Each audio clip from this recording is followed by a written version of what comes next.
Hi, my name is Matthew Davis. I'm from Greenback, Tennessee. I spent the first several decades of my life restoring this house with my father. It's built in 1854. It was a Quaker farm place and had a lot of outbuildings. Then I went on to Purdue University in the Royal Danish Academy of Arts and Architecture, where I studied and taught in industrial design. Then after that, I went on to Chicago and became a package designer for a while. And I did such things as the Heineken keg can, the Heinz plastic squeeze bottle. Most of the water bottles in industry were mine at one point. Oral-B cross-action toothbrush, and hundreds more. That's not really my interest, though, and I feel pretty horrible that I've contributed so much to the gyre. I like furniture a lot, and this one was made out of scraps from one of my outbuildings at the farm. I do quite a lot of furniture in my spare time. Well, it's a little more than my spare time, but I'm really more of a materials and processes guy, so I work in a lot of different materials: wood, plastic, stone, metal, anything. Injection molding, rapid prototyping, you name it, I've done it. This is a pretty nice bed I did pictured over at the museum in New York City. They're telling me that's worth like 45 grand or something now, which I think is ridiculous. But it's pretty nice. It's super lightweight, comes apart really easily. Even my wife can put it on the car by herself. This is one of my coffee tables. Everything joined very nicely. The only metal in it, and any of my pieces really, is usually just in the feet.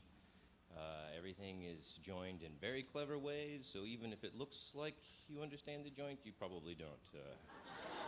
I'm not sure I do either. At some point, I changed styles, and I think a lot of that was driven by, at one point I was broke in Chicago and didn't have any electricity or anything, so the chair on the right was built entirely without electricity, and I moved away from doing things that are so organic because they're really labor-intensive and time-intensive and require some power tools. I also do a lot of foundry work. I make all my own tool and die, and I keep all that up at a foundry up in Indiana, ball, brass, and aluminum, so I can reorder any of my parts as I need to, and if ever anybody wanted them, which doesn't happen very often. This is one of my more modern chairs, more of my castings, candlesticks, candelabra.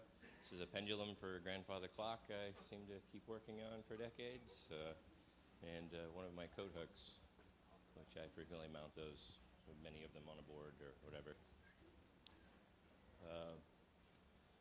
What's next? I think we're going into stone now. Yes. Here's a pretty nice fireplace I did for two of my favorite customers, Penny and Kim, and a sink for their house also. The fireplace was in Verde Antigua, which is very difficult to machine. It wants to come apart all the time, and so you grind for a while, you glue it back together, and you grind for a while and glue it back together. These are some of my smaller things. I have a lot more, but this one is the Venus of Oak Ridge. It's machined out of strontium ore. This is my mortar and pestle and two snails mating in Tennessee marble. Love Tennessee marble. It's really a great material. What I really want to talk about, though, is solar thermal energy. I got really excited about solar thermal energy. This is an evacuated tube solar thermal collector, and these things are amazing because they'll accept energy from any angle, even in diffused lighting. They're 93 to 95% efficient.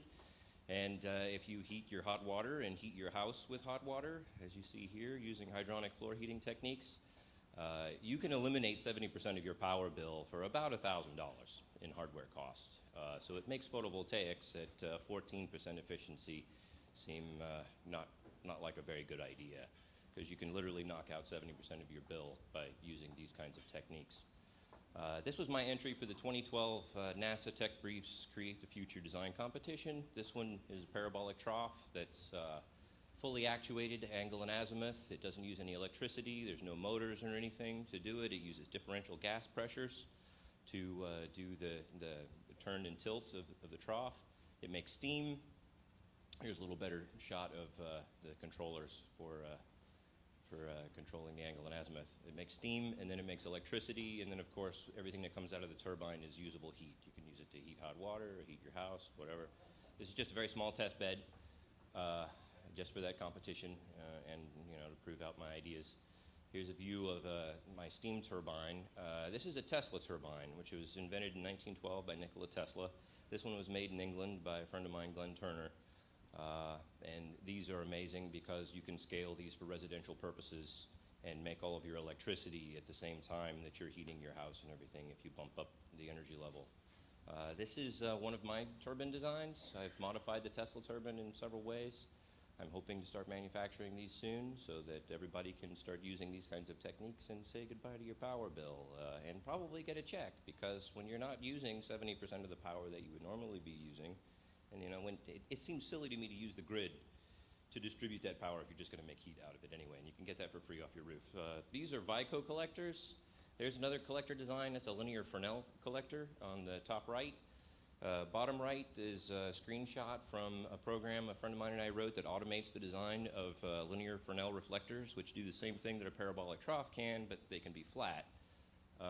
Here is one of my rigs for testing. This has got the turbine and my chiller connected to it. Using steam, I can also produce cold water by using an old technique that we used to use on steam trains.